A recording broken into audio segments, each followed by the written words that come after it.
This is the Ready2Sim GT wheel rim mod for the Logitech G29 and G923, and honestly, it's probably the coolest, most realistic mod available for Logitech's wheel, which also comes at an affordable price point. That being said, it's not without its flaws, and in today's review, I'll be explaining just that.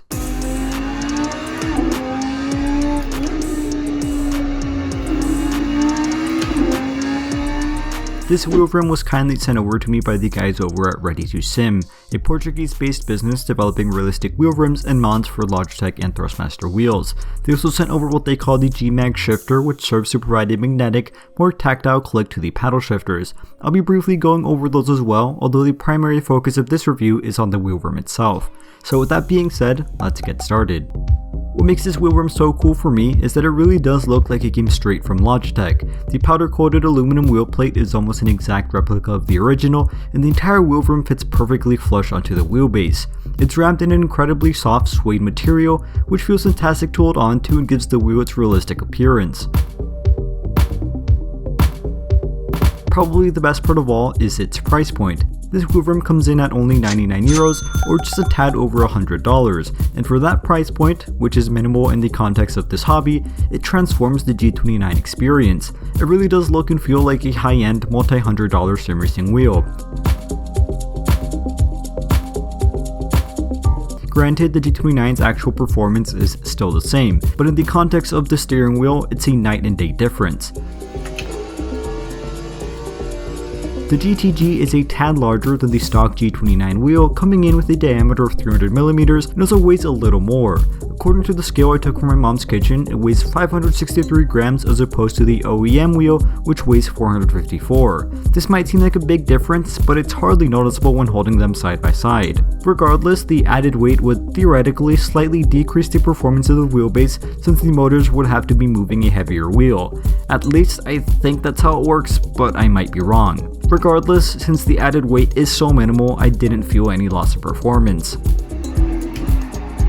Something I would be very cautious about regarding this wheel, especially if you'll be using it for a very long time, is its long-term durability. This is because underneath the suede grips, the wheel itself is 3D printed. This means it's made from plastic. Through the many hours I used it, I didn't feel any type of flex or movement at all, but I wouldn't be surprised if this became a noticeable issue after many weeks or months of constant use as it wears out. Again, this isn't an issue I've experienced. If anything, this wheel has been surprisingly rigid with close to no visible flex, but it is something I would watch out for in the long term. In game, especially when driving GT cars, this was an absolute blast, and for the first time ever, the G29 didn't feel or look like a toy. The grips are heavily padded, making them look and feel very thick, because they are. Unfortunately, I think they're just a tad too thick because I often felt the paddle shifters touching the back of my fingers when I was up or down shifting. To combat this, I would recommend including subtle grooves on the back of the wheel rim where your fingers can rest. This would not only make the wheel rim more comfortable to hold onto, but it would also provide just enough clearance for the paddle shifters. A wheel rim which does this perfectly is the one for MOZA Racing, which features subtle grooves on the backside of the wheel to add to its overall comfort and premium feel. Talking about the paddle shifters, let's talk about the Ready2Sim G-Mag shifter. Like tons of other ones available in the market, this 3D printed mod attaches behind the paddle shifters and uses magnets to give a mechanical feel when shifting up or down. According to Ready2Sim, as opposed to others in the market, the G-Mag shifter uses 5 small magnets per side in order to provide more shifting force as opposed to just having one larger magnet in the center. It definitely does do the job, and the paddle shifters do feel significantly better than without it, but I'd have a very hard time saying that it feels substantially different than all the other ones out there. Regardless, for 20 euros, it's a good mod at a compelling price point, which adds a tactile, more premium feel to the Logitech paddle shifters.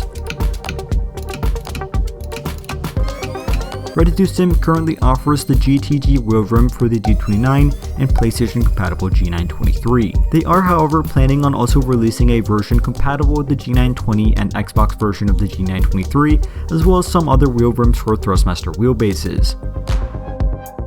This wheel rim comes with either a black powder coating or satin aluminum wheel plate, and the logo on the center cap is offered in either blue, yellow, or gray. It can also be interchanged for the stock Logitech logo if you choose. Personally, I would also love to see a version of this wheel offered with leather instead of suede, but that's just personal preference. In conclusion, the Ready2Sim GT wheel rim has left me seriously impressed. It has transformed my experience using the G29 and makes it look and feel a lot more premium than it actually is. The thick suede handles feel great, the overall fit of the rim onto the wheelbase looks as if it came straight from Logitech, and the in-game experience is substantially improved, especially if you're into racing GT cars. With its plastic handles and suede wrap, its long-term look, feel, and durability are my main concerns, so that is something that you will have to watch out for. That being said, for around $99, I've never tested out a cooler mod for the G29 than this. As always, thank you all for watching, stay safe, and have a fantastic rest of your day. Oh, and also, Merry Christmas.